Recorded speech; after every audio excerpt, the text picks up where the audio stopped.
Welcome to the NTSC 5 and 5 series, where I, Ashwin, Krishnan, host amazing CISOs and stand out in NTSC. Today, my guest is Farley, corporate CISO at NCR Voyix. The questions I ask him: what makes for a successful cyber career, CISOs and ROI, and advice for a cyber sales rep for approaching him, plus two really personal questions. Watch on.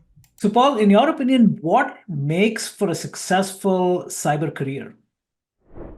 Great question. First, I think the best cybersecurity professionals I've met come from checkered pasts. And what I mean by that is they've done a lot of different things. So, one, of course, you have to understand technology. Of course, you have to understand security principles, but you also have to understand how the company runs. So, be open to both moving through different technical roles as well as business roles and stack that knowledge together, because if you're going to have a conversation with somebody in another department or group and you've walked in their shoes, you're going to be much more effective.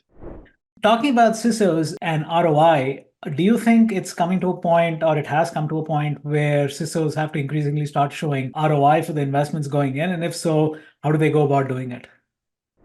It's a great point. This is a balance of risk, and sometimes security ROI can be super hard to prove. I think this is a pivot for all CISOs who now have to be more business focused than internal focused. I think in the past, we've been able to get away with being more internal focused, but this is an example where at the end of the day, there's only so much money in the checking account. So bringing your business stakeholders along with why and how you're enabling them to move forward helps with that ROI and helps them see it.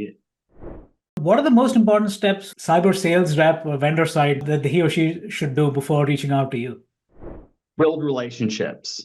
There's too many cold calling and the snarky emails of, I've tried to reach you 7 times, why won't you answer me? That really doesn't work, and it wears everybody out. This is a relationship game. I know folks who I've known for years. So get involved in one of the programs that has a low-key way for you to build relationships with decision makers. And also, don't just try to go to the CISO. I'm going to ask my team what they think before I decide to bring you in. So switching gears to your personal side, what's one of your biggest life regrets and why? Not marrying my wife faster.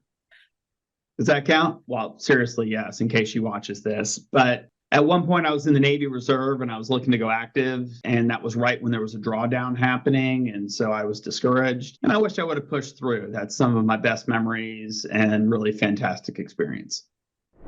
Last question: who's your personal hero, heroine, or why? My dad. My dad always took care of us. There was nothing that we ever needed. There were some wants in there, but there's nothing we ever needed that we didn't get. I've seen him very charitable but very quietly, like going to the food bank and dropping off 20 turkeys for Thanksgiving or things like that very thoughtful, taking care of my mother and the family. So really, my dad is my hero.